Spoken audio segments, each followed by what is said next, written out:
Ouais, fait quand t'as écrit cette tune-là, tu pensais à quoi? Ben écoute, j'étais un peu un mollusque. Ouais, c'est ça. Ah, écoute, si tu tiens pas en forme, puis tu fais pas des choses, tu viens sur le divan quand même. Ouais, mais ça se flotte bien, tu sais, mais c'est ça. Mais tu fais un gâteau pareil,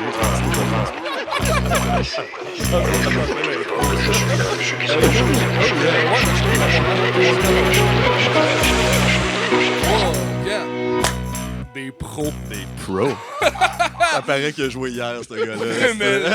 Mais ça. Bienvenue à Viens mourir avec moi, le podcast sur la mort le plus vivant. Épisode 14. Oh yeah! Salut! 14, puis c'est le... Ben oui, ben ça On marque... finit en beauté. Ça marque la fin de cette première saison de podcast, de ce trip-là. Ouais. Fait que, ben en tout cas, je sais pas Veux-tu me pour toi. parler de tes meilleurs moments, Marcus? Ben oui, ben c'est ça. Ben on devrait faire le best-of un peu à la manière d'un bye-bye, quasiment. Ouais, puis quasiment, là, tu sais, Ouais. des crossfades, genre un peu flou, puis on Peut-être. dirait genre comme, oh mon dieu, c'était beau, c'était pas Ah oui, beau. ça, puis on fait un director Scott, là, quand on Ouais. se filme en train d'écouter les meilleurs moments du podcast. Là. Peut-être qu'on fera ça. Ouais. Oui, avec la tune, tu sais, c'est qui? C'était-tu Annie Villeneuve, là, tu sais, quand tout ça sera fini? Ben oui. Là, il y a des fades. En tout cas. Ah, tu vois, des nuages, oui, des fondus en étoiles, puis oh oui, on fait full iMovie 2004. Jules, vraiment Ouais. content de dernier épisode parce qu'on reçoit un invité, un gars que je suis vraiment content Ah, qu'il man, ait moi accepté aussi. l'invitation. Membre d'un band culte. Bassiste, chanteur, auteur, compositeur, poète, rocker. Jean-François Dubé, bienvenue au podcast. Tu sais, ça fait du poids sur les épaules, ça fait. Ben oui. Ah, ben oui, c'est toi. C'est ton suit à toi. Ouais, je suis capable d'en prendre, man, je suis capable. Ben, c'est ça, ben, exactement. Ah, man, merci d'être là. Ben, écoute, c'est quasiment à côté de chez nous. Ça fait que Ben c'est oui, un plaisir. c'est Là, j'ai vraiment. su qu'il y en a qui descendaient de Montréal. Ben tout oui, ça, ben tu oui, il sais. y en a eu du monde qui Ouais, viennent de loin, super, mais... c'est cool. Ouais, puis c'est ça. Puis tu sais, on tourne les épisodes à Quaticook. Veux pas, c'est une place que tu connais aussi. Tu y as travaillé. Ben oui, tu... ben oui, j'ai fait de la radio cet été. Ben exactement. J'ai En plus. enseigné au Ben collège. oui, c'est ça. Au collège Collège Dubrier. Dubrier, ouais, Ben oui, ouais. Ouais.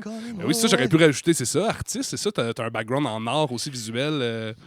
Ben, en fait, je sais tout faire sauf des maths. Moi, de poésie, dessin, That's it. musique, mais les Ben oui. maths, là, les sports aussi. That's Les it. sports, Ben, Ah, c'est les ça. sports aussi. Ouais, Ok, j'ai ouais. le Mais- seul qui a réussi à avoir, je pense que c'était 14% en musculation stretching au cégep. Ben voyons. 14%, faut le faire. Là. 14. Ouais, faut être faible. J'allais dire, ça prend un certain talent pour... mais non. Ou un absentéisme dans ma J'ai tête. comme pas ce morceau-là. Non, c'est ça. Il venait pas sur Je mon pensais, année. je pensais qu'éduque je pensais qu'éduque au cégep, passer ça, fallait juste être là. Ouais, c'est ça. Non? Ben, je te confirme que non. Je te confirme. Ben, en tout cas, mon intro voulait juste dire que c'est ça, t'es vraiment un artiste à part entière. Ouais, Puis, vraiment. Ouais. Puis, yes, un gros merci d'être là. Puis, plaisir. je pense qu'on peut direct se lancer dans la première question qu'on pose à tout le monde. On Ben va te oui, la poser ben, à toi aussi. Écoute, puis c'est ça. Puis on part là-dessus. C'est tout le temps c'est une question fermée, mais qui se veut ouverte. OK? Jeff, tu peur de la mort? Non. Non. Personnellement, moi, non. Là où j'ai peur, c'est que si je meurs là, j'ai Ouais. l'impression que mes enfants sont pas assez équipés pour passer. Je comprends. Tu sais, des fois, il y a toujours des moments où tu sais, c'est souvent la nuit, tu te réveilles, puis ah ouais, si mon père meurt, ça va faire ça, puis Puis là, à un moment donné, ça vient, si moi, je meurs. Ouais. Tu sais, honnêtement, j'ai pas de regrets dans ma vie. Ok. J'ai accompli des affaires que peu de gens ont eu la chance d'accomplir. C'est vraiment pour les autres. C'est vraiment pour Ouais. mes kids que ça m'inquiète. Tu sais. Je comprends. La mort, c'est... Non, puis tu sais, je veux dire, là, à 52 ans, je commence à en voir là, qui tombent autour de Ben moi. oui, tu sais. évidemment. C'est Il y a clair. mon chum Polo qui Ouais. est décédé dernièrement, Ben oui. puis c'était une mort assistée, il y avait un cancer, Ouais, puis tout ça. absolument, tu sais. ouais. Ouais, c'est- Et sa vision de la mort était vraiment surprenante. C'est un gars qui était très, très aventureux. OK. Et il avait hâte. Tu sais, il était comme, man, j'ai hâte de voir ce qu'il y a de l'autre bord. Oh, Mais tu là où sais, c'était wow. difficile, c'était pour sa blonde. Ben Et oui. c'est ça qui donnait. Ouch, ben oui. Tu sais, à un moment donné, tu as un attachement avec les gens. Puis je pense que la mort, c'est plus dur pour ceux qui nous manquent par après Ceux que qui pour restent, nous autres. aussi. tu sais. Ouais. Ou ceux qui partent, mais ceux qui Exactement. restent. Puis, tu sais, je suis pas très philosophe. Tu sais, personnellement, j'ai l'impression que l'existence en général, c'est une grosse maison avec plein de pièces. Tu sais. OK. Puis là, je viens de passer un bon bout de temps dans le salon. Puis quand tu meurs, ben, tu ouvres une porte, puis tu rentres dans une autre pièce pour voir qu'est-ce qui est là. Qu'est-ce que c'est, je le sais pas. Tu sais. Mais je pense pas que ça s'arrête là. Mais ce qui fait que non, j'ai pas peur de la mort. J'ai pas. Mais c'est intéressant pour revenir tu parles de la vision de la mort de ton ami de Polo. Est-ce que tu dis qu'il était bien aventureux, mais ça, est-ce qu'il disait ça c'est-tu avec sa maladie qu'il voyait ça comme une nouvelle aventure ou c'était même avant, il parlait de la mort? Il a toujours été intrigué. Oui, c'est ça. Il a toujours Ok. été intrigué sur toutes sortes d'affaires. Tu sais, C'est un gros fan de Star Trek. C'est un gros fan de... Fait qu'il y a plein de questionnements. Il était très spirituel, Polo. Et bon, quand il est tombé malade, c'est sûr que tout le temps que tu vis ta maladie, ça rentre plus dans le sérieux. Ça spin, tu sais. ouais. Puis Polo, c'est un gars qui a profité jusqu'au dernier show. Même avant de mourir, il était à l'hôpital puis il a enregistré une dernière chanson. Oui, qui parlait justement, écoute, je m'en vais, qu'est-ce qu'il y a de l'autre bord? Fait que c'est ça, c'est un gars qui en tout cas, qui m'a donné une belle image un peu de comment voir ça. C'est un gars très courageux. Puis je l'ai vu les derniers shows parce qu'on tournait à l'époque, on avait un show qui s'appelait Légion, où c'était Vilain Pingouin, Noir Silence, les frères à cheval. Et les derniers shows de Polo, il faisait de la radiothérapie. Puis il partait dans le char, puis il faisait le show. Il avait fait la radiothérapie le matin et il faisait son show le soir. On le voyait finir sa gig, puis là, il fallait le prendre, l'aider à débarquer les escaliers. Il était complètement vidé, mais il voulait pas que ça arrête. Même chose un peu avec Rudy. Il se traîne avec une canne. On ne sait quasiment pas si on le met sur un dolly. Mais écoute, ils veulent le stage. Tu peux pas les enlever ça. C'est comme un gros morceau de leur vie. Fait que c'est ça. Je pense qu'ils ne voyaient pas ça comme un arrêt. Puis j'ai eu une belle discussion aussi à un moment donné avec Rudy. On avait une répétition, puis tout le monde était couché. C'était juste Rudy puis moi. Puis là, il venait d'avoir ses 2 derniers AVC. Puis je disais, ça te stresse-tu maintenant? Il dit non. Lui, ce qui le fait chier, c'est qu'il dit, ma tête est toute là. Mon corps, c'est un vieux Hyundai rouillé qui ne suit plus à la game. Mais il dit, tant que ma tête est là, il dit, c'est cool. Puis il dit, je pourrais pas topper ce que j'ai fait. Il dit, j'ai tout réussi. Mes enfants sont bien placés, sont bien élevés, ils sont indépendants. Il dit, j'ai une belle carrière. Il n'y a pas grand-chose de si hot qui m'attend dans le reste de ma vie. J'ai topé les plus grosses affaires. À part gagner à l'auto. Tu sticks pas around pour peut-être gagner à l'auto à 92. J'ai un peu ce feeling-là. C'est sûr que mes enfants sont pas encore complètement... ma petite est encore jeune. Oui, c'est ça. Mais tu sais, savoir que ça se place bien puis que ça me dérangerait pas, non. Je comprends. Ouais, c'est ça. C'est vraiment comme tu dis, c'est que toi, personnellement, tu as un peu ce feeling-là. Un peu comme... c'est le sens. De toi, c'est fait quand même. T'es comme genre, hey. Moi, je veux dire, je regrette rien. J'ai été bien élevé. Je pense que j'ai des bonnes valeurs. Je pense que j'en ai transmis des bonnes à mes enfants. Je me suis accompli dans mon métier. C'est pas quelque chose qui me fait peur. Là, je suis rendu là, c'est correct. Non, mais c'est beau de voir que justement, tu parles de la famille, puis c'est ça, il y a beaucoup les gens qui nous parlent de la mort. Moi, je le trace beaucoup entre l'accompli et l'inaccompli. C'est beaucoup l'inaccompli qui guide la réponse de beaucoup des invités qu'on a eu de comme peur ou pas peur, mais je sens que c'est ça, parce que j'ai accompli ou peur parce que justement, il y a tellement d'inaccompli. Fait que dans ton cas, c'est au niveau de la famille, avec les enfants. Ultimement, sur ton lit de mort, il y a une question que tu vas te poser. J'ai-tu réussi ma vie ou j'ai réussi dans la vie? Et c'est très différent, les deux. Tellement. Moi, je veux dire, j'ai pas réussi dans la vie. Je suis pas riche, là. Mais réussir ma vie, pour moi, c'est d'avoir une famille qui m'aime, de léguer quelque chose. D'avoir laissé une trace. Et j'ai des discussions comme ça avec un de mes chums qui s'appelle Mario Gagnon, qui, lui, travaille pour les sans-abri, les travailleuses du sexe dans la ville de Québec. Puis c'est très tough. Il travaille pour les centres d'injection supervisés, les toxicomanes. Puis il dit, lui, ce qu'il a peur, c'est de partir, puis que après 2 semaines, on ne pensera plus à moi. C'est pas vrai, man. Le nombre de vies qu'il a sauvées, puis le nombre de... Mec, lui, il voit que le travail, genre, tu sais, lui, mec, soit plus là. Anyways, faut qu'on s'en remette parce que quelqu'un d'autre va prendre... Il dit, toi, t'es chanceux, t'as laissé quelque chose de concret, des chansons. Je dis, mais man, c'est pas une question de concret ou pas, tu sais. C'est une question que s'il y en a un qui dit, à ses enfants, hey, ce gars-là, il m'avait sauvé la vie. C'est grâce à ça que vous êtes là aujourd'hui. Mm-hmm. Ça fait que, tu sais, c'est ça. Tu vas-tu réussir ta vie ou tu vas réussir dans la vie? J'avais un oncle, moi, écoute, il a travaillé au gouvernement toute sa vie. C'était un fonctionnaire. Un fonds fonctionnaire. Ainsi, fond. Et, tu sais, puis à toutes les Noëls, c'était tout le temps. Dans 15 ans, je prends ma retraite. Dans là, man, je pile le cash, tu sais. Puis là, dans 5 ans, je prends ma retraite. Ce petit job de merde, nanana. Puis quand il a pris sa retraite, 3 mois après, il y a un cancer terminal. Et voilà. Je veux dire, c'est trop récurrent, ces histoires-là. Exactement. Tu accumules, tu gardes tout en dedans de toi, ça te rend malade. Vis ta vie, aie du plaisir. Puis à la fin, justement, tu sais, Donald Trump, il a réussi dans la vie, man. Mais son lit de mort, à la fin, là, il va se rendre compte qu'il est pas mal tout seul, tu sais. Et ça me dérangerait.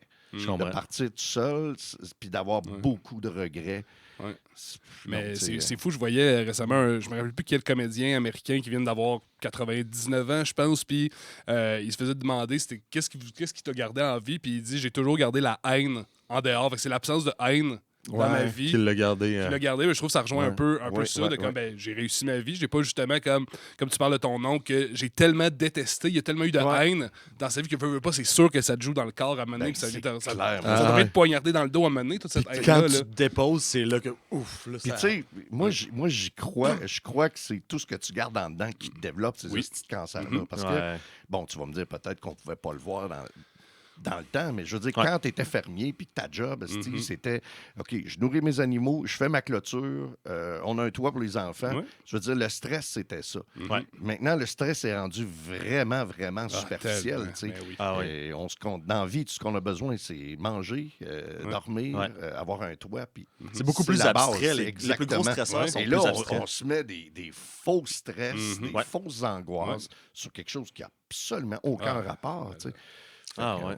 Mais ça, Crème, puis je trouve ça le fun, tu sais, que tu me parlais justement de ton ami, M. Gagnon, là, qui parlait de projet d'immortalité. C'est quasiment ça un peu, tu sais. Je me rappelle d'avoir lu Ernest Becker, tu sais, qui parlait justement du déni de la mort, puis un peu de l'idée de ce qui nous drive dans la vie, un peu en contradiction avec ce que Freud disait, que c'est beaucoup le sexe, il y avait beaucoup cette partie-là. Mais avec Becker, il y en a plus l'idée de, c'est peut-être plus la mort qui drive un peu nos idées de genre, OK, il faut que je vive, je veux faire ci, ça, avant de mourir, parce qu'on sait qu'on s'en va tout là.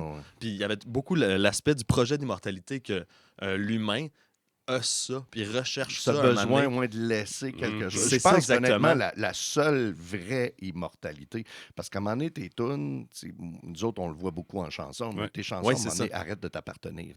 Ça devient, la personne vient de voir, hey man, ça, c'est ma tune. À partir du moment où tu lâches une chanson, elle t'appartiendra plus. Puis s'il y a un artiste de Star Academy qui reprend ma toune, ça va être rendu sa toune.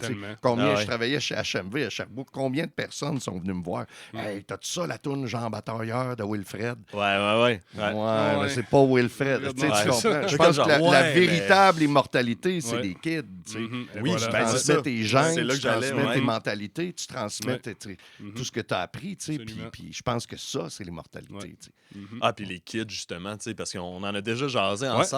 Moi aussi, je vois ça comme ça. Marcus, tu sais qu'à un moment donné, il y avait un moment où est-ce que c'était comme, OK, les kids, puis d'avoir des kids de façon, c'était-tu compliqué, puis là, ça marchait pas tout de suite, puis tout. Puis après ça, de se questionner sur genre, à quel point je veux, mettons, genre un kid de manière naturelle, d'avoir un kid avec mes gènes, puis tout ça. Puis le côté, si tu es égoïste, si tu es pas égoïste, adopter. Pourquoi on pense pas à l'adoption en premier avant d'avoir des enfants biologiquement?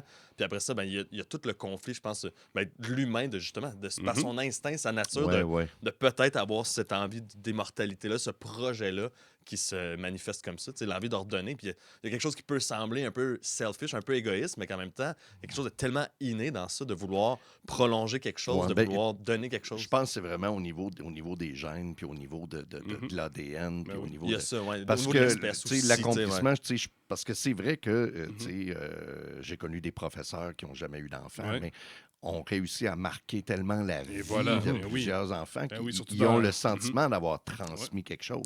Un peu comme l'adoption. Tu prends un jeune, puis à quelque part, c'est un bloc de terre glaise pur. C'est un projet d'immortalité aussi. Exactement, tu t'en fais quelque chose de bien ou quelque chose de mal, c'est rare, mais tu essaies de créer un être vivant qui va... Il y en a beaucoup qui disent hey, faire des enfants dans ce monde-là. Oui, c'est ça. Moi, honnêtement, j'espère que mon kid va faire partie de la solution. Ouais, exact.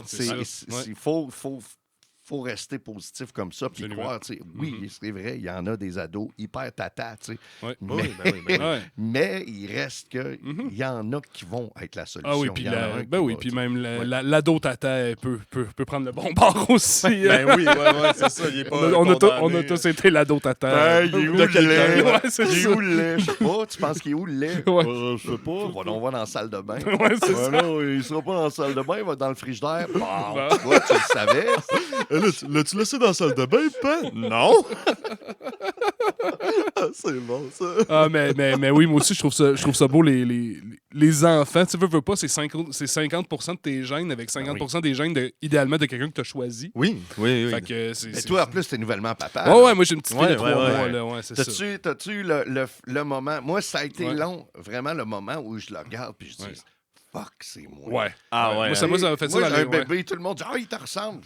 C'est un bébé, là. Pas sûr, Il y a un moment à un moment donné où tu flashes. Puis tu fais holy shit, OK. Mais Marcus, c'est drôle parce que dès qu'il est sorti, moi j'ai sorti, j'ai fait sorti avec la barbe des lunettes. Oui, c'est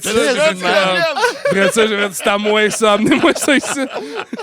Mais en vrai, non, je le savais, puis ses yeux surtout, puis on dirait que justement en vieillissant, il y a plus de traits quasiment de ta femme. Ouais, mais au début c'est flagrant. Non, mais il y a de quoi dans la biologie que les enfants ils vont ressembler un peu plus au père au début pour pas que le père renie puis qu'il s'en aille. Ouais, c'est ça. Fait que c'est pour garder le père dans son rôle de papa. Mais ta femme, elle disait, tu sais, justement, de comme, hey, mon Dieu, je regarde la petite, puis j'ai l'impression de regarder Marcus dans les yeux. C'est vraiment weird, tu sais. C'est fascinant, tout ça. C'est comme... En même temps, j'avais lu quelque chose, puis je trouvais ça intéressant. Au niveau de l'ADN, puis tout ça, ça a l'air que les gènes physiques, généralement, viennent de la partie mâle, et les gènes mentales et l'intelligence et tout ça vient des gènes féminins. C'est intéressant. Fait que là, j'ai une chance. Mon kid, j'étais comme je regardais ma blonde, all right! Oui. On est safe. Oui, puis dans tout ça, heureusement que c'est ça, il y a une partie dans l'inné, mais il y a une partie dans le construit. Il va peut-être aussi. être lettre, mais au moins il va être intelligent. C'est ça. Ta blonde, tu dis ça, tu dis all right, ta blonde te regarde, du coup, tu me trouves pas belle, non? Non, au moins, il va avoir ça. Ouais, c'est vrai. Il aurait pu virer ça de même. Ben là, c'est ça. Yes. Hey, Jeff, on en a un peu parlé tantôt. Tu parlais de portes, comme qu'on vit peut-être sa vie dans le salon, mais on navigue un moment donné, on part, puis on ouvre une autre porte. Ça va dans la salle de bain chercher le lait. Ouais, c'est ça. Exactement. On aime parler de spiritualité avec nos invités. Est-ce que c'est quelque chose qui t'habite, qui fait partie de ta vie? As-tu un background catholique? Non, écoute, honnêtement, moi, le bien et le mal, je l'ai appris avec Star Wars. OK, wow.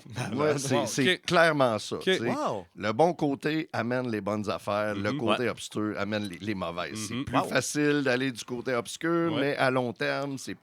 Écoute, c'est ma philosophie. C'est con, ça c'est bon. C'est malade, j'adore sur ça. la guerre des étoiles. Mes parents n'étaient pas religieux, puis écoute, moi je viens d'un petit village qui s'appelle Beauceville. C'est ça, Et à Beauceville, quand on est arrivé, c'était comme les années 50, là, le dimanche à la messe. Mais oui. Après la messe, le curé faisait les annonces du village. La petite Caroline a accepté les épousailles de Monsieur Tatati. Monsieur Nanana a eu une portée de chat. Si vous voulez des chats, allez...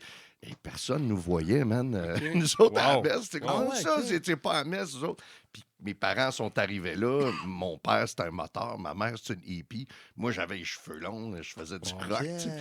Fait que c'est... tu sais, outcast un peu les gens. La religion... peu importe, a jamais été chez nous. C'est plus une mentalité. Je crois honnêtement qu'il y a une force profonde qui se balance. Force? Non. Mais moi, je pense vraiment qu'il y a une force à quelque part qui, si tu as tendance à aller vers le mal, ça t'entoure et ça t'encercle et tout ce qui vient avec, versus si tu fais le bien, tu as des bonnes valeurs, tu transmets les bonnes affaires, tu vas avoir du positif. Mais j'ai pas de croire à des religions ou quoi que ce soit. Puis étrangement, décortique toutes les religions, ça revient tout à la même calice d'affaires. Soit gentil, soit pas méchant. Point final. C'est une marche à suivre, souvent un code de vie. Ouais, c'est ça. Puis je trouve ça aberrant que la plus grande cause de guerre dans le monde, c'est savoir c'est quel ami imaginaire qui est vrai. T'sais. Oui. C'est vrai. C'est ça. Puis, tu sais, je comprends, il y a des paraboles, puis je comprends qu'il y a des gens qui sont hyper religieux. Pour eux autres, c'est leur béquille. Ils en ont besoin pour guider leur vie. Mais j'ai eu assez de matantes. Tu sais, des matantes méchantes, là. Méchantes! Mais ils vont à la messe le dimanche. Ils vont se confesser. Ils gagnent leur ciel, eux autres, là. J'ai plus de problème, je me suis confessé. Et là, ils reviennent, man. Puis, tu sais, les punitions à genoux, ces petits poids, là, dans le coin, tu te dis, man, c'est de la torture. Mais eux autres, ils sont corrects, ils vont à la messe, puis ça, je suis pas d'accord. Paradoxe de ça. Mais oui, parce que justement, tu sais, ces textes-là, ces héritages culturels-là de la religion, tout le monde les interprète. Tu dis, ça revient tout à la même base, évidemment, mais tout le monde les interprète à leur façon, puis de là, les conflits aussi. On s'entend pas sur la façon. Après ça, OK, parfait, il y a le bien, il y a le mal, fais le bien, ne fais pas le mal. Après ça peut être interprété de 1000 façons aussi. Qu'est-ce qui est bien, qu'est-ce qui est mal. La vie n'est pas si manichéenne. Là. À un moment donné, j'avais vu une caricature, puis je trouvais ça écœurant. Tu avais Dieu qui était assis sur une chaise de parterre avec Krishna, puis avec Allah, tu sais. Puis que là, ils regardent la terre, puis tout pète, puis ils se regardent, puis ils disent... Ils n'ont rien compris, hein, même. À quelque part, s'ils étaient là, ils seraient vraiment probablement chum entre eux autres. Oui, c'est ça. On est un peu, on les met comme ça, là. On est un peu dans... Ils s'entendent quand même. C'est un peu God is an American de Ferland. C'est exactement ça, là. C'est direct ça. Carrément. OK, mais c'est intéressant. Fait que justement, on enlève le background religieux, mais justement, tu parles d'une force, puis de la façon que tu fais des gestes. On est beaucoup dans l'impression qu'il y aurait une balance. Oui, il y a une balance qui se fait. Je pense que, tu sais, en ce moment, là, ça va être atroce, ce que je vais dire, puis il faut pas le prendre au premier degré, là.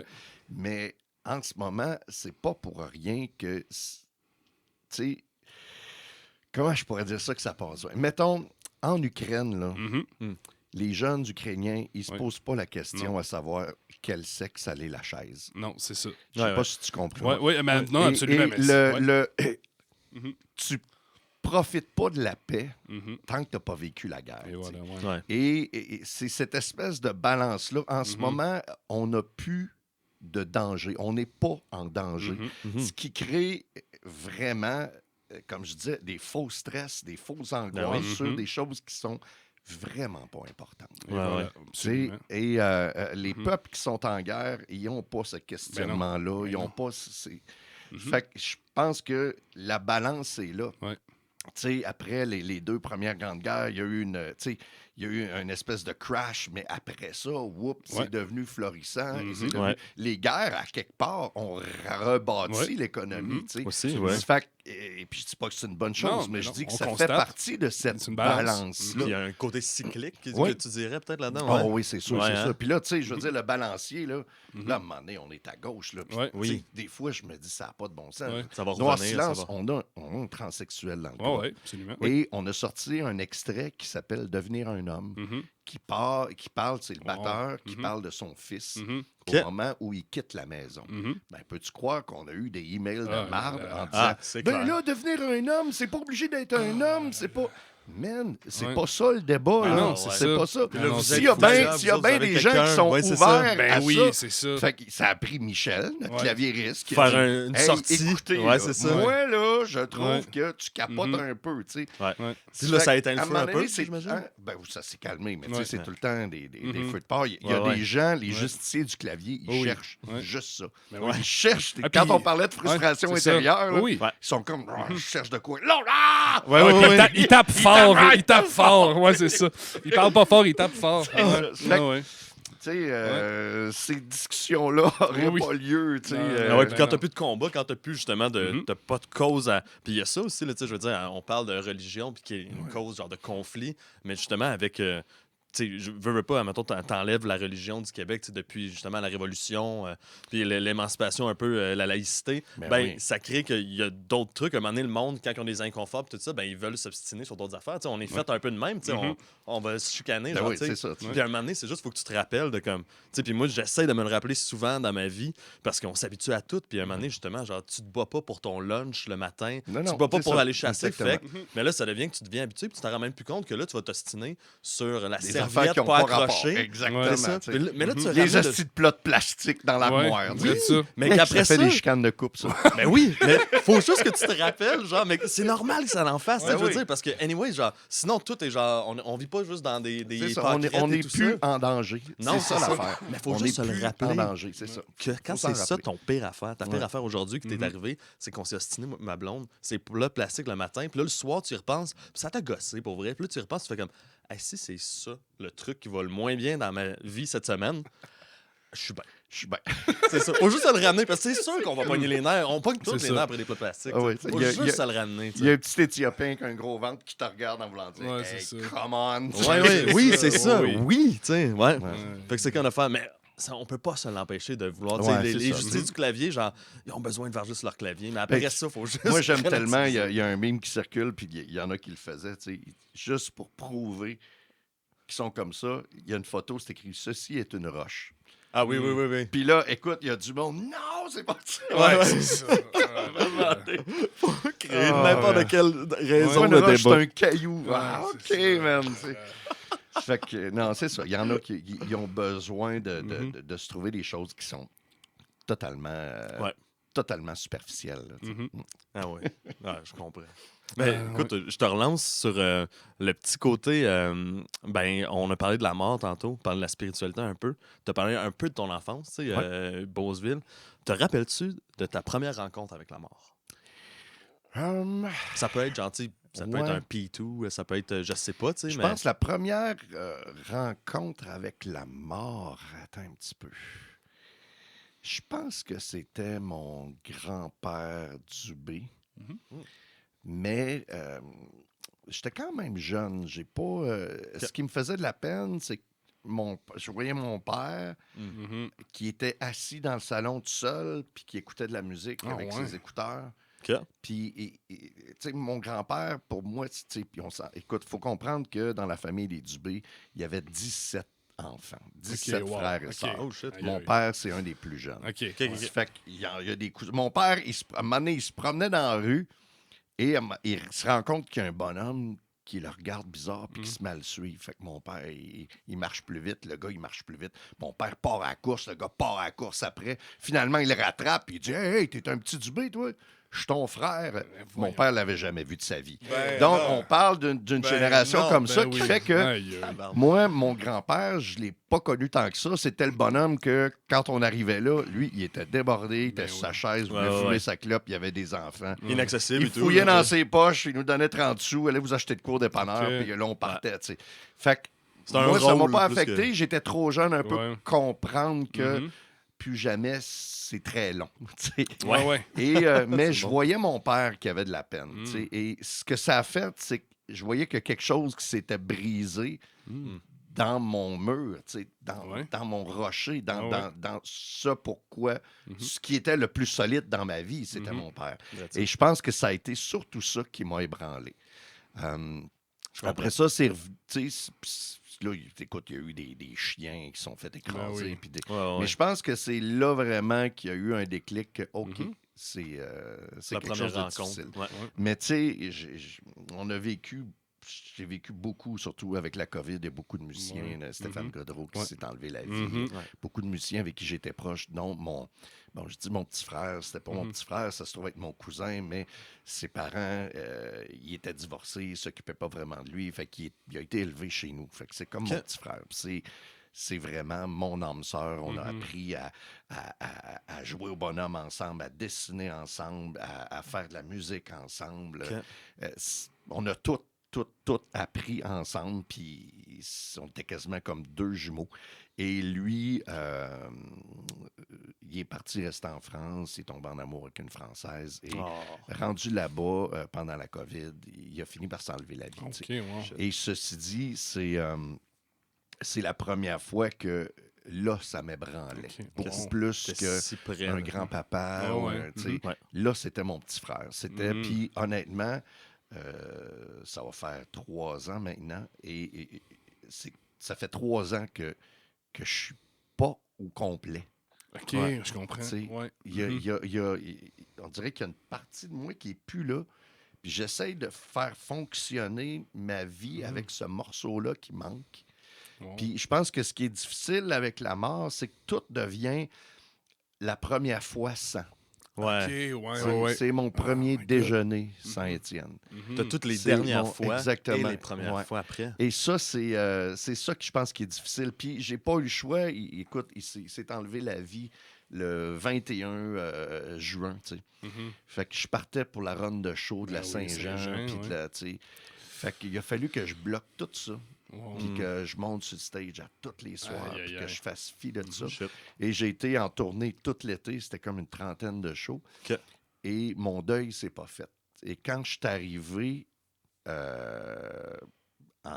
mettons fin septembre, la tournée a fini, j'arrive chez nous et là, tu te ramasses devant le vide. Tu as été sur la route tout ce temps-là. Et là, j'ai réalisé que mon deuil n'avait pas été fait. Non, et ça a été beaucoup plus tough encore, tu sais. Mais écoute, à un moment donné, comme je te dis, c'est ceux qui restent qui ont mal. Puis on dirait que c'est comme... le deuil, c'est de l'amour qui ne sait plus où s'en aller. J'aime pas ça. C'est quelque chose que tu avais à donner à quelqu'un que là, j'en fais quoi? Et c'est ça, je pense, qui est difficile à gérer.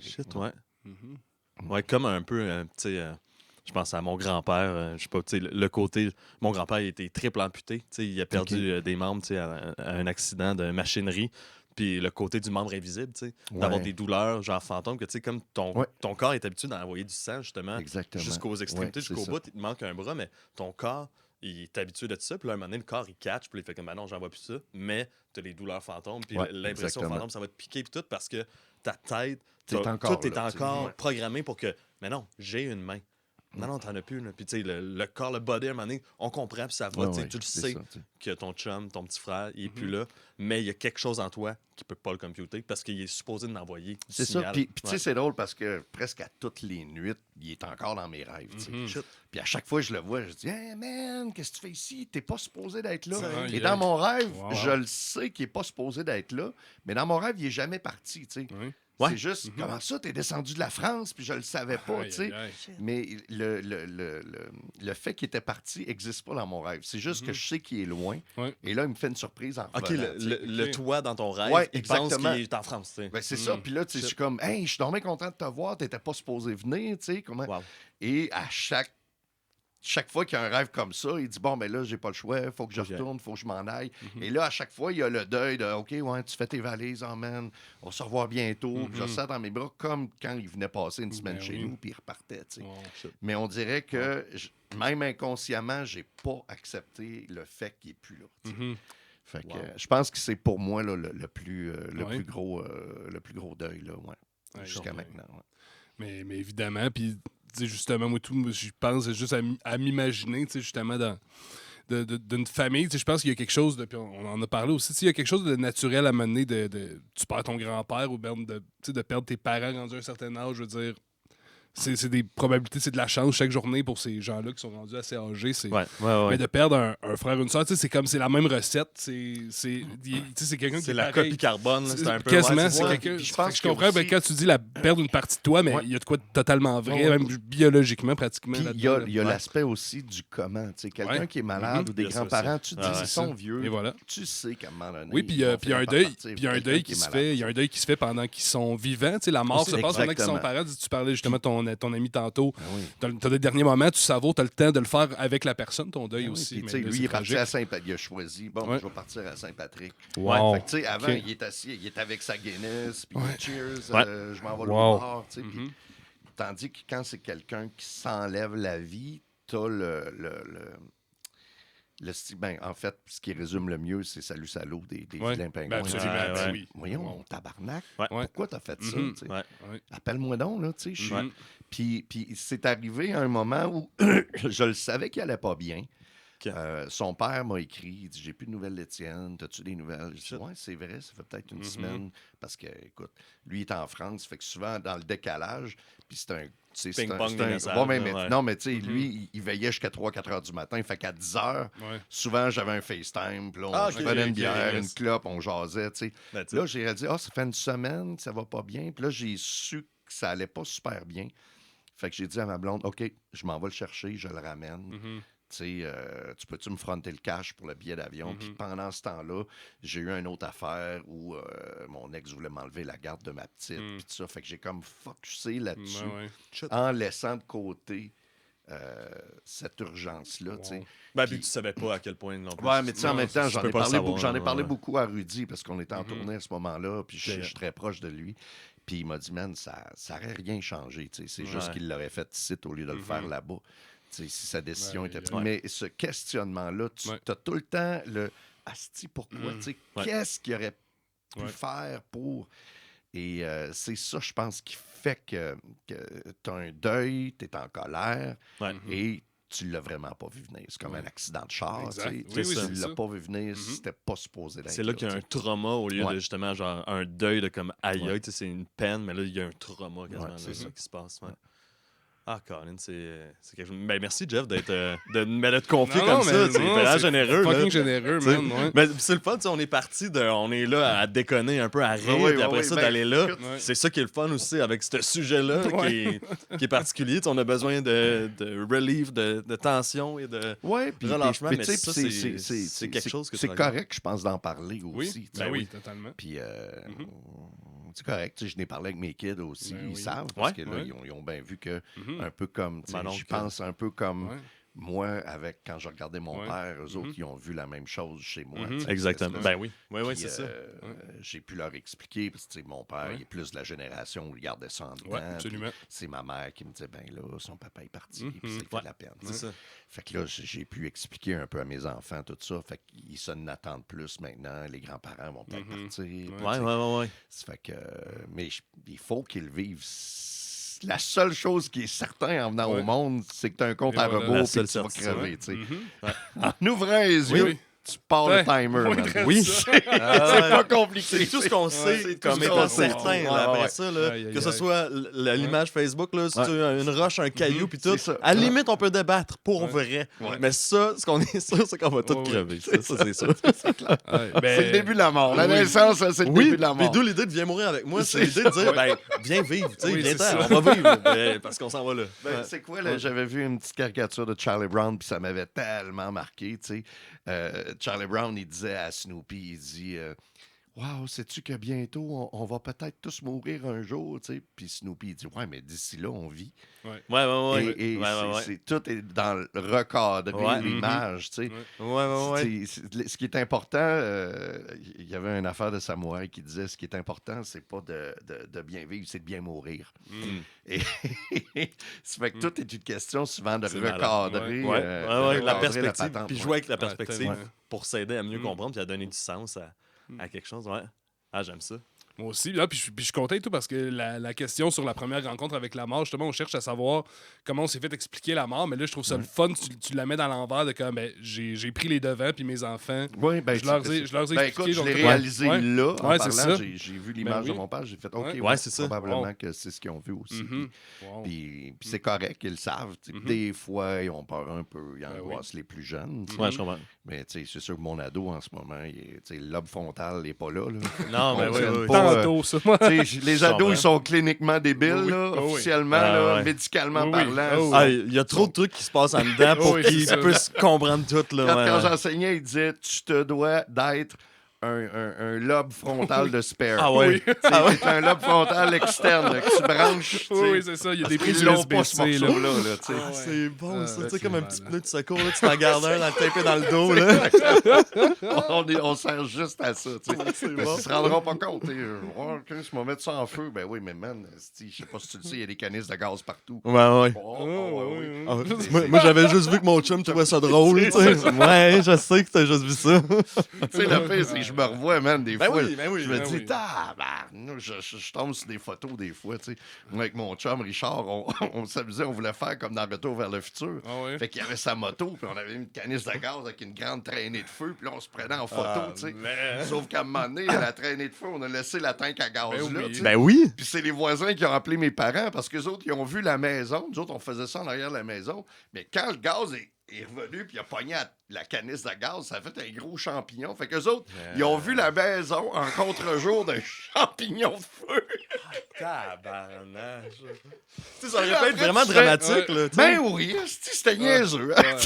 Ah, ça fait des bonnes histoires plus tard. Ah, c'est ça. Je fais des bonnes histoires Ouais. quand on est encore là pour les Ouais, compter, là. Yes. Ah, ça part tout le temps qu'un t'es pas game. Puis Ouais, ouais. Un t'es pas game ou une belle fille. c'est ça. Ouais, c'est ça. Un t'es pas game, tiens ma bière, mon Ouais, gars. c'est Parce ça. que ouais, c'est c'est ça. ma bière. Ouais, c'est ma bière aussi. Yes. Eh ben, tant qu'à être dans la jeunesse, Jules, je te laisse aller avec le prochain segment. Ah, ben oui, certain. Écoute, Segment jeunesse. Tout. allô les amis. Non, Voici ça- Dildo et Clito. J'ai une marionnette. Ah, ça serait bon. Ah oui. Marionnette à doigt. Non, c'est un petit segment Jacques Brel là, qu'on aime bien. On est loin de Dildo et Clito. C'est plus... Tu sais, quand on va écouter le podcast, on va Ouais. faire ça coupe, ça va revenir. On va enlever ce morceau-là. ben brusque. Oui. Non, c'est Jacouille, Jacques Oui. Brel. Ouais. Que, ouais, une entrevue qu'on a bien aimé, nous autres. On l'a écouté, on avait 19-20 ans dans ce temps-là, Ouais. puis ça nous avait marqué. On a découvert Jacques Brel à cet âge-là, à peu près. Ouais. Puis on aime bien, tu sais, justement, ces questionnements. Puis tu sais, un gars d'une autre époque aussi, mais qui se questionne sur la vie, puis qui philosophe un peu. Un moment donné à Knock-le-Zout en 71, une entrevue. Puis il parle de... Puis je sais pas, peut-être que tu as déjà vu cette entrevue-là, mais tu sais, il dit, selon lui, un homme, un humain, quelqu'un a vu tous ses rêves de la naissance jusqu'à peu près 16, 18, 20 ans. OK. Il a vu tous ses rêves passer devant lui. Il les comprend pas toutes. C'est inconscient des fois, mais ils sont tous passés devant lui. Puis il va passer sa vie, le reste de sa vie, à essayer de réaliser ces rêves-là. Ah, mais qu'il n'y aura OK. plus jamais d'autres rêves, mais que tous ses rêves sont passés à l'enfance, à l'adolescence, puis qu'il va passer sa vie à essayer de réaliser ça. Toi, en ce sens-là, penses-tu que ce que tu fais dans ta vie, ce que tu as fait, c'est d'essayer de réaliser tout le temps tes rêves de TQ? C'était quoi tes rêves de TQ? C'est ça que tu Je fais? voulais ça? devenir un Ghostbuster. Tu sais. Ouais. Comme ma fille, tu sais. Moi, plus tard, je vais être à Poudlard. Ben oui. Ouais, ben, c'est intéressant. Écoute, je sais pas. Ben, j'ai toujours aimé créer, tu sais. Ouais, ok. Je pense que puis c'est sûr qu'ils disent tout le temps, bah, ceux qui l'ont vécu, ils disent tout le temps ça. Mais pour moi, le succès et la popularité, c'est le côté le plus dark de la Ouais. création. Tu sais. Oui. J'ai toujours voulu créer, j'ai dessiné, j'étais artiste au départ. Ah, c'est ce que tu disais tantôt, Puis justement. la musique, pour moi, est arrivée à un moment où c'est pas compliqué. J'étais en arts et lettres au cégep et ça coûte une beurrée parce qu'il faut que tu payes ta peinture, tes pinceaux, Ouais, c'est En vrai. plus de tous les livres de matériel, ben là, tu as tout l'aspect. Et mes parents, on n'a jamais été riches chez nous. Fait qu'ils ont dit, ben aide-nous. Fait que je jouais dans un club les fins de semaine, je jouais dans un bar. Pour les, payer les tes plus vieux, pinceaux, tu sais, les genre. plus vieux de la vieille garde vont se rappeler des fameux clubs où tu jouais vendredi, samedi, dimanche soir. Ouais.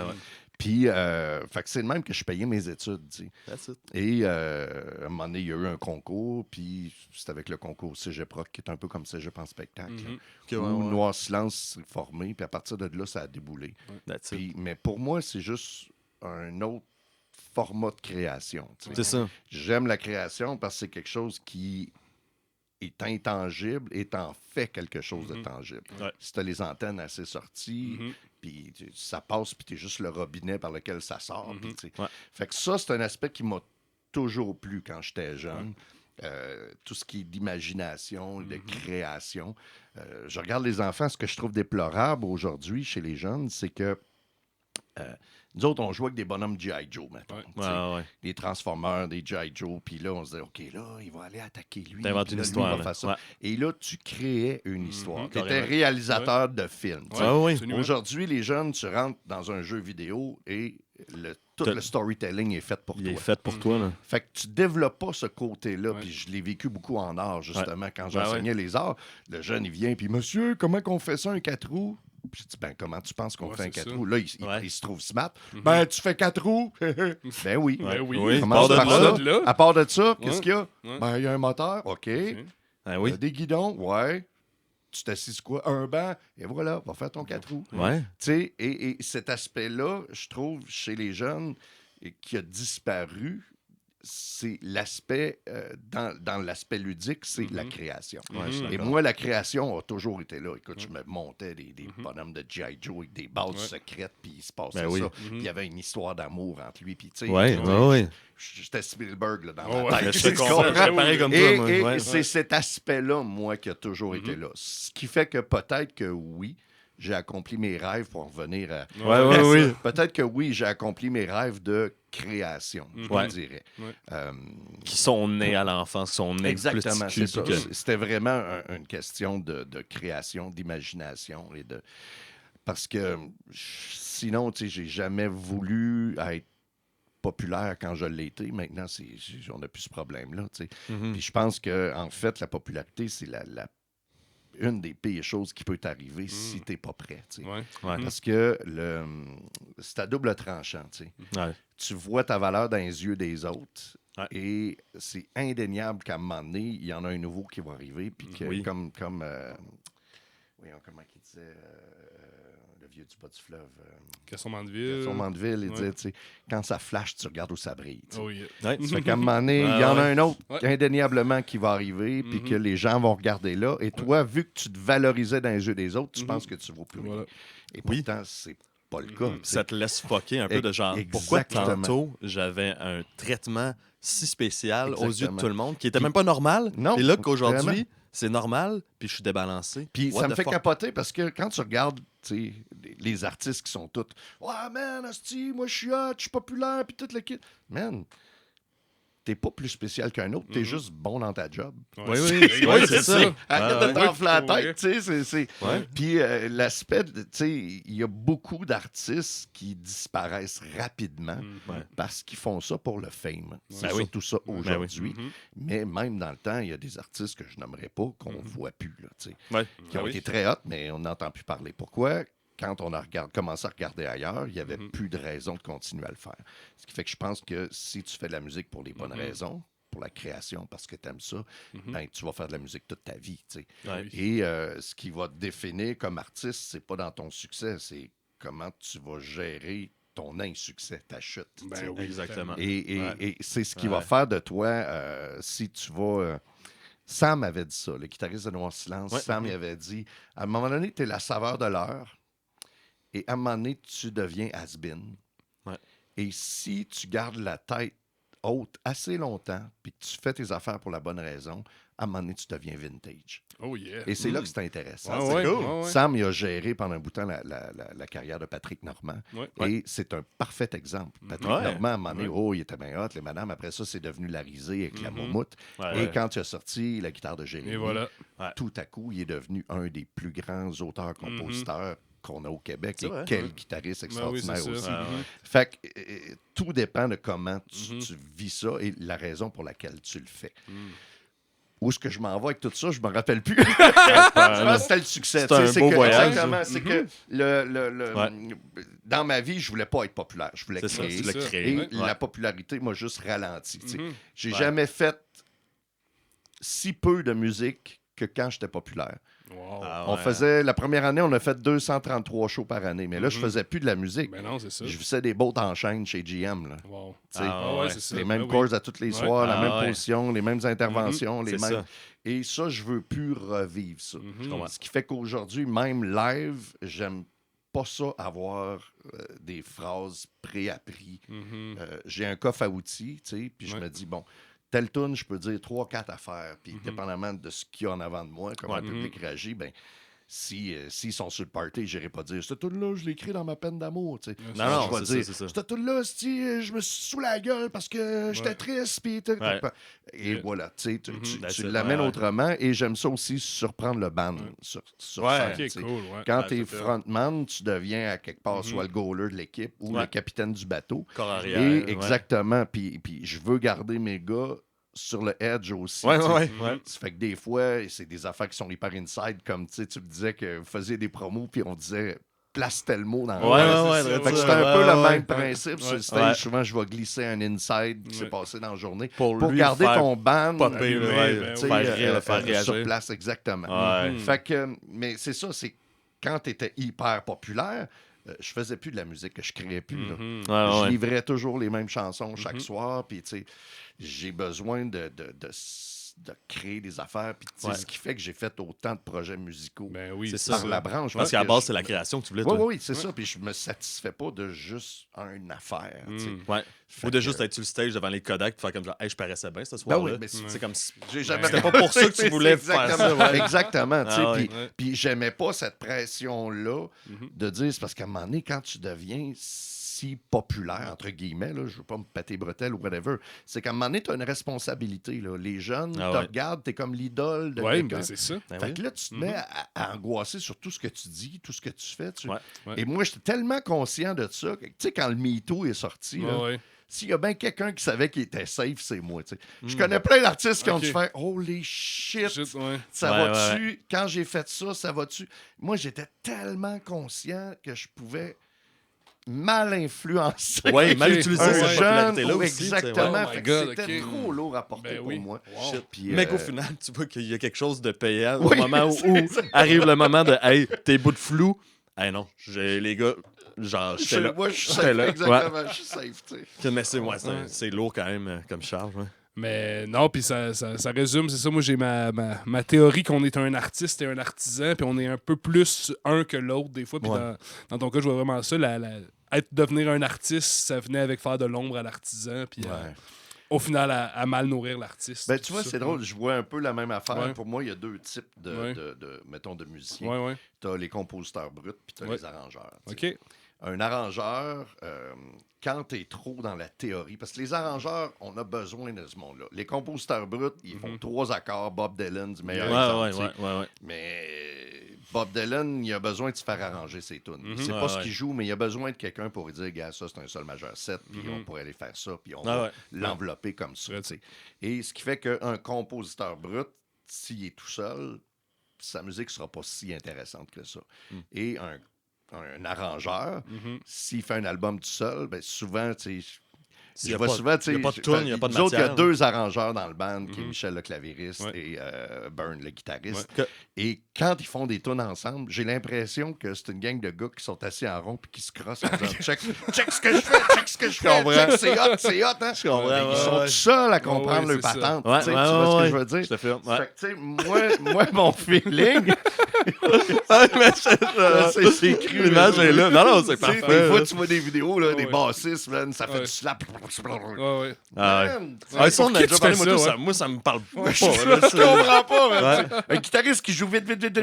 Asti, va-t'en secrétaire, les doigts vont aller vite. Ça n'a rien à voir. Mais bon, c'est une question. de perspective. Puis en même temps, l'un aide l'autre et l'autre. C'est ça. Mais oui. Exactement. Tu as besoin des deux. Même chose, tu es un réalisateur. Tu as besoin d'un directeur photo qui va te donner l'image que tu veux. Denis Villeneuve fonctionne toujours avec le même gars en direction photo parce que c'est le seul qui comprend vraiment sa vision. Fait que je pense que c'est important d'avoir les deux et les deux sont indépendants l'un de l'autre. Quand tu parlais de l'artisan. L'artiste et l'artisan, Non, puis c'est ça, puis c'est ça qu'on parle de musiciens qui shred, puis c'est tellement vrai. Moi, je suis vraiment la communauté de guitaristes sur YouTube.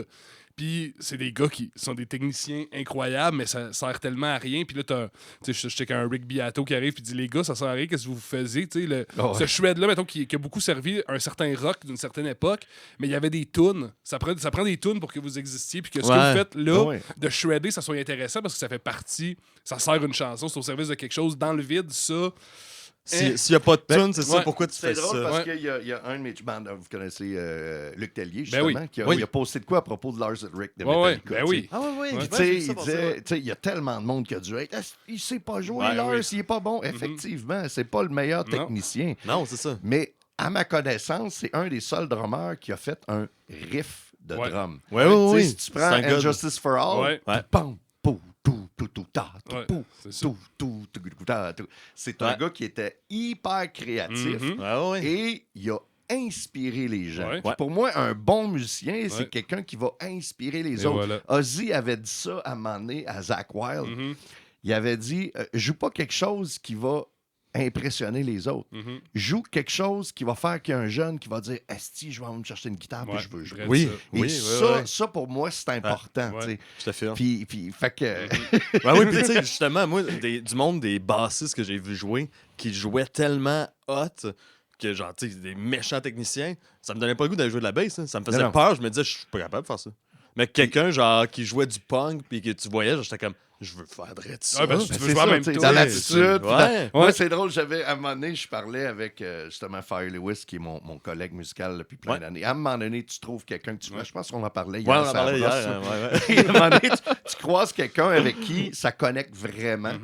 Et c'est très rare. Tu sais. Puis moi, avec Fire, c'est ça. Puis quand on cherche des musiciens, à un moment donné, on a dit ce qu'on devrait faire, c'est leur donner un papier à colorier. Pour dire, es-tu capable de dessiner sans dépasser? Puis ça serait mon entrevue pour un musicien. T'es-tu capable de jouer sans dépasser quand tu couleurs? Puis Rudy, il avait dit la plus belle phrase que j'avais entendue. Il dit, le problème avec les bassistes à 6 cordes, c'est que ça vient avec un gars qui en joue. C'est vrai ça que j'allais dire. Le problème avec les bassistes à 6 cordes, t'aurais pu arrêter là. Ça vient de quelqu'un qui en joue, tu sais. Il faut que tu saches à quoi sert ton instrument. Voilà. Je comprends que Rush, c'est très performance au niveau du drum et tout ça, tu sais. Mais, je veux dire, ta job en tant que bassiste, c'est pas d'être guitariste soliste, tu sais. Moi, je vois une chanson comme le drum, c'est la charpente de la maison, OK?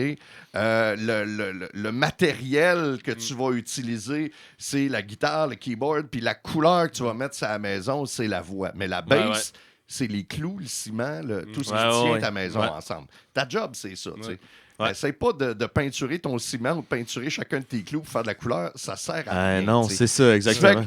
Puis à la limite, ça va faire de l'inégalité, puis justement. Là, Mais là, on vient à les techniciens, tu sais. Les arrangeurs. Quand c'est les arrangeurs qui font de la musique, ça devient du cassage en rond. Sauf quand c'est au service d'une bonne chanson.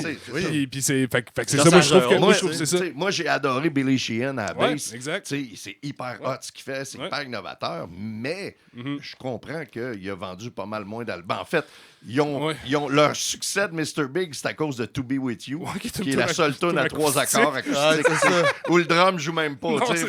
Ça, c'est des leçons de rock'n'roll en soi, ça. Exactement. Ta tune à 3 accords, c'est elle qu'on préfère. Moi, j'ai toujours le minding, ça peut-tu se jouer autour d'un feu de camp? Ah, man.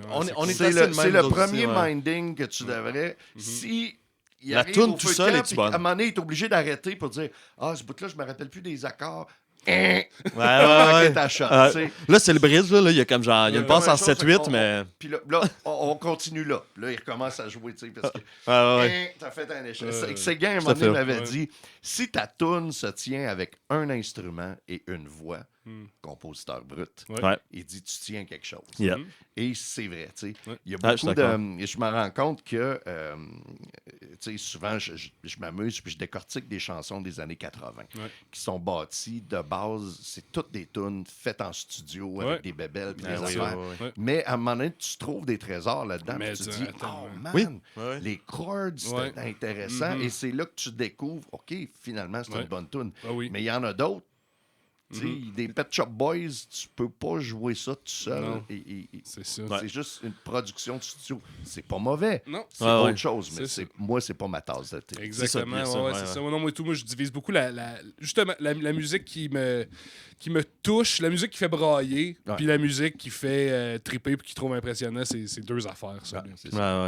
Il y avait 1 million d'affaires, j'avais le goût de jaser, puis je pense qu'on est déjà rendu à jouer au oui, je pense que c'est ça. Je pense qu'on est déjà rendu à jouer au dé. Ah oui, ben oui, c'est vrai, Colin. Ben oui, on va jouer au dé. Mais oui, moi, tout, Okay, j'avais. c'est pas une blague, on va vraiment jouer au dé. Ah oui, on va jouer. Ben un peu au écoute, dé. on joue un peu au dé, ouais, c'est ça. Ouais. Mais écoute, puis Jeff, c'est clair. Ben merci de ta générosité. Ben oui. Moi, Je suis très c'est pour ça, votre. je regarde nos petites cartes de notes, puis tu sais, on aurait du matériel pour un 3h40. Ouais, là, c'est ça. tu sais. Ouais, mais. J'aime bien jaser. Ah, Ma blonde, ouais, mais ma jaser, blonde, c'est des tout. fois, elle me regarde, là. Ah ouais? Là, je jase, puis elle a des écouteurs de construction. Puis là, je parle, puis à un moment donné, elle fait. OK, ouais. C'est Là, je la comprends parce que ma Ouais. fille, elle jase comme moi, tu sais. T'es Puis sérieux? à un ok? moment donné, ma fille, ça devient juste un bruit de fond. tu sais. Ouais, ouais. Je me promène, j'entends. Puis là, tu fais. Aucune calice de ce qu'elle dit. Je suis plus capable d'écouter. Fait que là, je comprends ma blonde, tu sais, qui met Aïe, aïe, aïe. ses écouteurs de construction. Elle me regarde dans les yeux, là. Ah, c'est comme le walk-out d'un gala, d'un speech. Là, c'est la musique qui part, mais elle, c'est les. Il se rapproche du comptoir. Fait que ouais, je t'invite à prendre le 3D puis à brasser ça. 3 des 10. Ouais. Non, ben, il y en a des spéciales. Il y a des 0 à 9 puis il y a un 10 là-dedans. OK. Ben, c'est parce que c'est tous des indices. Mais oui, Ouais, c'est ouais. ça. C'est vrai de ça. OK. Fait que je vais y aller un 1, 6, 2. Yeah. Ouais. Qu'est-ce qui est à 1 sur 10 dans ta vie de ce temps-là? 1 sur 10, c'est trash quand même. Ouais, mais ça hein? peut être- Le ça peut- portefeuille. là Clairement, le portefeuille. Wow. Depuis une couple d'années, même. Ah ouais. Mettons que. 1 sur 10 tant que ça ou c'est plus une oui, figure de oui, ça? man, Ok, ouais. tu sais, je sors quasiment d'une faillite puis d'un. Ah, écoute, shit, ok. C'est l'enfer. Ok. Tu sais, avec la COVID. Puis Ben tu sais, oui, la ben musique oui. aujourd'hui, les gens achètent plus le produit. Ben non, c'est Ils ça. achètent la boîte puis l'emballage. Oui, tu sais. c'est ça. C'est le contenu. Puis encore là, contenant l'acheter, plus que c'est- le contenu, tu sais, c'est ça. Fait que, En tu sais, plus. c'est sûr que si t'as pas de show, t'as pas de sous. Tu sais, c'est ça. heureusement, il reste encore que tu peux défendre ta musique live. Puis Oui. faire des sous, Ouais, tu sais. ouais. Mais oui, 1 sur 10, pas mal le portefeuille. dans ce temps-ci. Ah ouais, hein. Ouais. Shit, ok. Ah, c'est un peu chiant parce qu'il n'y a pas de gros chiffres, mais on va continuer. Qu'est-ce qui est à 6 sur 10? 6 sur 10. Je dirais peut-être ma carrière dans ce temps-ci. OK, Ouais, OK. Ça va pas mal, ça Ouais. pourrait être mieux. Ouais. On est en grosse transition, Mhm. band. On Ouais, ouais. s'apprête à fêter les 30 ans Ben de oui, Noir c'est ça, Silence. C'est vrai, Ouais. ouais, ouais. Ouais. Donc, c'est beaucoup de préparation, Ouais. pas beaucoup de création. Ouais, je comprends. Ah, Ouais. ok, Et c'est ça. tu sais, c'est correct, j'aime. Ils m'ont quand même donné le mandat de faire la mise en scène, Ouais, ouais, puis ok. le setting Ok. du show, puis ça, Mhm. puis on veut faire quelque chose. Mais j'ai hâte Ouais.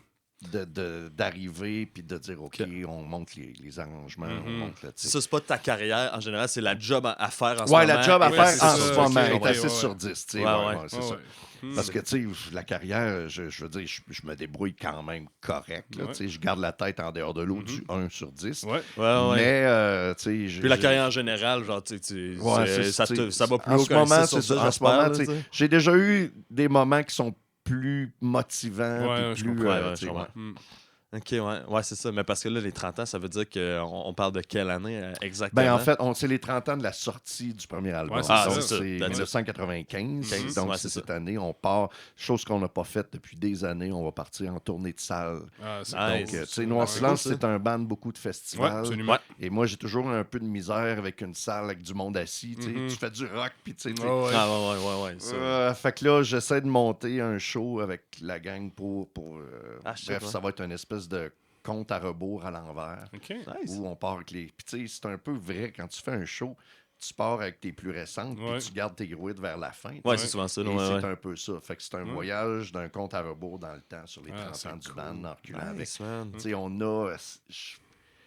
Quand même, je te dirais qu'on a des archives, là. On a Ouais. filmé depuis 30 Mhm. ans. Ben des- Ok, oui, des- c'est ouais. Ça fait qu'il y a beaucoup d'archives qu'on va Wow. glisser au travers de ça. Tu sais, on a la première fois, on a jamais, on jase Ah, de toi. ouais, on a... wow.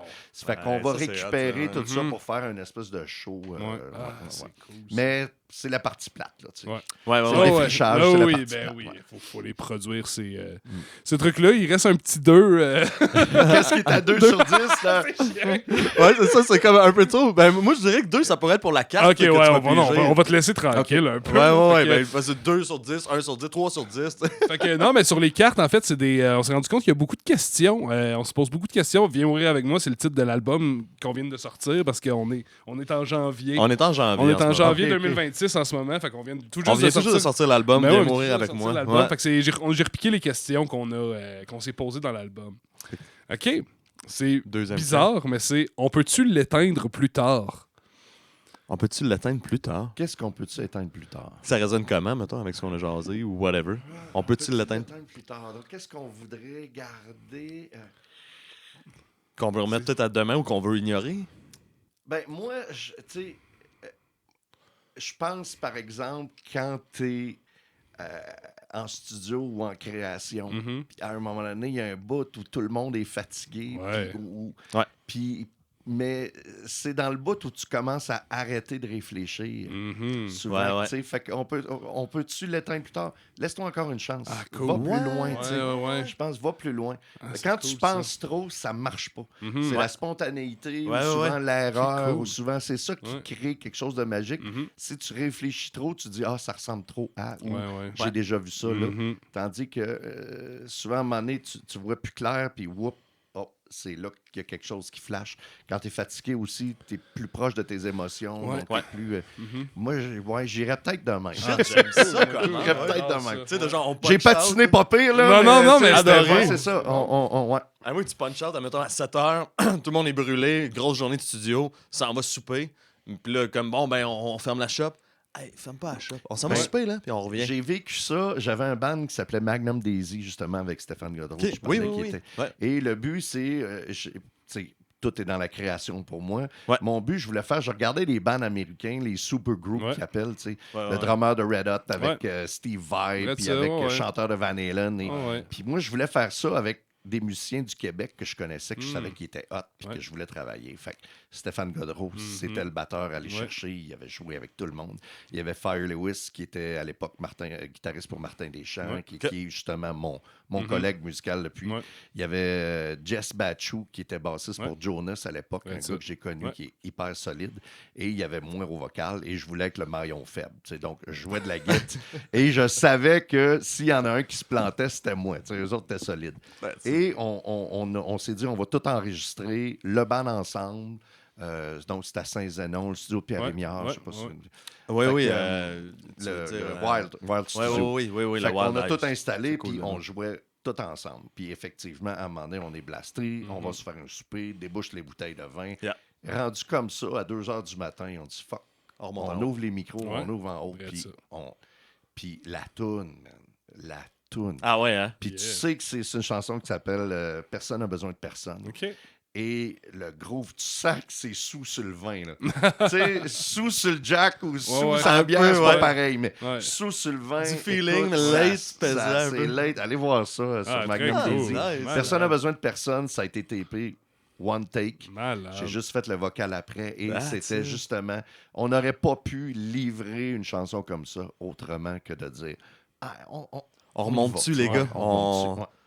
Ah, c'est hot, ça, ouais. Très puis au Wild, ça l'amène vraiment à ça. J'étais allé il n'y a pas si longtemps. C'est le fun. Là. On est bien là-bas. Ah, shit, ouais. Yes. Hey, Jeff Dubé, un assez gros merci. Hey, merci ben oui, c'est ça que je l'ai dit tantôt, Viens mourir avec moi. C'est le titre de l'album qui vient de sortir. De ton côté, qu'est-ce qu'on te souhaite? Qu'est-ce qui s'en vient 2026? Regarde comment tu as parlé de ça, de Noir Silence. Noir Silence, la prochaine. On sort aussi avec ça une biographie que j'ai passé 2 ans à écrire dernièrement sur l'histoire du band. Bien sûr, c'est l'histoire du band vue dans les yeux du chanteur un peu angoissé ici et ça. Beaucoup d'autodérision aussi. Mais tu sais, c'est pas en même temps. Ils se sont rencontrés. J'ai beaucoup aimé la biographie de Dave Grohl. Parce qu'il y a beaucoup d'autodérision, il y a beaucoup de... Puis il saute du coq à l'âne, mais c'est cool, c'est correct. Fait que il y a ça. Il va y avoir le lancement de la bio avec tout ça. Pour le reste, écoute, j'essaie d'élever mes enfants sur le sens du monde. À date, ça va bien. Là. Cool. Fait que, mais c'est ça, je pense que j'ai plus je suis plus aussi affamé qu'avant. On passe le flambeau à d'autres, puis il y en a d'autres qui vont le faire mieux. Je trouve ça tough, là, 51 ans. Je suis pas en super shape non plus. Là, quand je reviens de faire une tournée de festival d'été, là, je suis comme... je passe en dessous de rouleau compresseur. Mais c'est ça, continuer à faire de la musique. Mais très cool. Ben, on invite notre monde à attraper ça. Puis bonne chance, vous autres, pour votre album. Merci. Merci, man. T'es yes. Puis c'est ça, on invite notre gang à attraper ça. C'est ce beau 30 ans-là pour Noir Silence. Ouais, Maza. Cool, yes, sir! Yeah.